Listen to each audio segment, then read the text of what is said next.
Hello friends, welcome to Lilavati physio. Friends, आज आपको मैं जिनको बहुत लंबे समय से कफ है, खांसी है, जिसको हम क्रॉनिक कफ बोलते हैं, उसके लिए एक एक्यूप्रेशर पॉइंट बताने वाला हूँ। फ्रेंड्स, ये पॉइंट हमारे अंगूठे में यहाँ पे पीछे आएगा। फ्रेंड्स, ये रहा, यहाँ पे आएगा। फ्रेंड्स,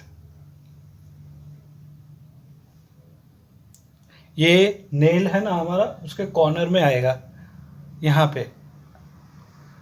ठीक है फ्रेंड्स।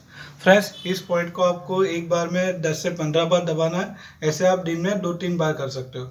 फ्रेंड्स, इसकी हमें एनर्जी घटानी है, मतलब हमें इसका जो मैंने आपको बताया था ब्योल मैग्नेट, एक तरफ से वाइट और एक तरफ से येलो।